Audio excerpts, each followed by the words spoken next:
Good morning and welcome to Charlotte So Natural here in historic downtown Newton, Kansas. And I am Charlotte, and I have a new product that I would like to share with you since it's Wisdom Wednesday. We are going to talk about making a mistake and needing to rip on massive numbers of units. So normally I would use one of my two favorite rippers, which is a Clover. I like this little brown one. This has been with me forever and ever. Of course, I've replaced it because this is the cutting part right in here, and that is what gets dull. Not the point so much as this gets dull. I like this one a lot too. Sometimes it feels better in my hand. Sometimes this one's lighter and I like to do it. So those are really handy, important tools. However, we are just finishing our Central Kansas Quilt Shop hop, and this was my block, and you can see it's very pretty dragonfly-like, and I had kind of dragonfly-like feeling little units out here. Well, I decided to remake this block and to make a whole quilt using just 8 of these blocks together with one other block. So I started sewing that, and here's my sample I sewed. And then I made the different units, and it's a very good idea to, once you have decided what your block is like and you're going to make multiples, to lay out your units on top before you sew them all together. So I did that. I had all my half square triangles laid out here, all these laid out, everything was beautiful. Then I got to these little guys. Doesn't seem that difficult, but somehow I managed to get exactly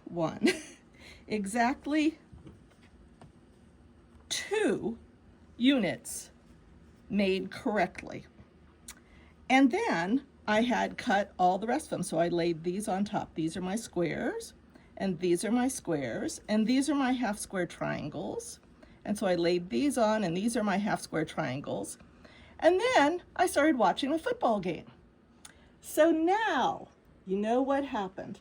Even though I had these laid out, I had the sewing machine right here, and I'm picking these up, somehow, some little football genie snuck into my sewing room, and I managed to sew them all like this. So I don't even exactly know how I did it, but every single one of them is sewn like this.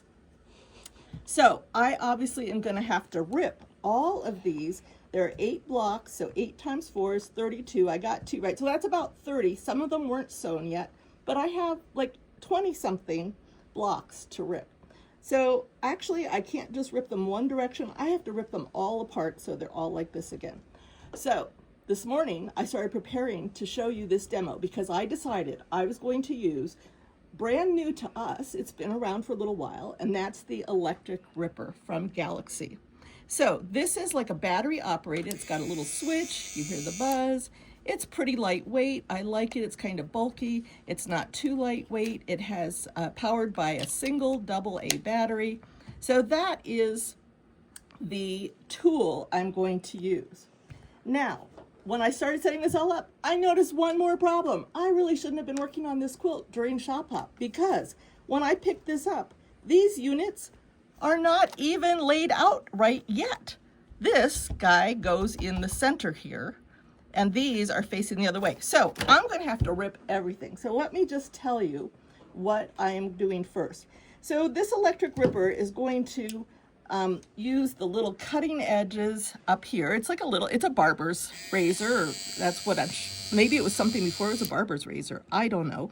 But I need to be able to get inside this. So I have just picked out a couple of these, and this is very easy to do. This, you just go in and just slip under a couple, cut, pull, and you have it started. So that is what I've got. So once I have that started, I want to slip this inside there. But I'm going to pin this to a surface. I looked up some videos on YouTube, and none of them came out exactly like I wanted it done. So I decided I would show you my technique because I'm going to be an expert at the end of this. So I'm pinning this to my ironing board surface, and it doesn't have to be really secure. But I'm also going to use this weight. This is the ruler, obviously is the block lock ruler for making half square triangles. I have been using that throughout so that all of my half square triangles are the perfect size. So it was lying on my work table. So now I have opened this seam up. Now I'm going to put this in here, and this is how you would assume you're going to do it, and everybody shows it being done this way. But actually, I found it worked better for me to do it this way because I am pulling this back.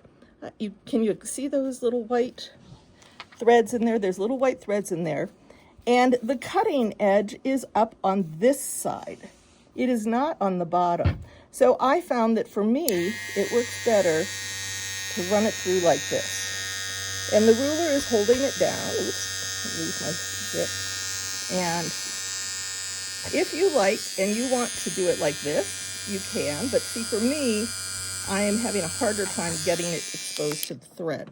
So let me show you that again, because I got plenty to show you how to do it. So these are ripped, this one. So I have started this. I have started this already with my hand ripper. Now I'm going to pin it to this. I'm going to pull this back. I'm going to lay a weight on there. In this case, I'm just using a square ruler that was lying on my work table.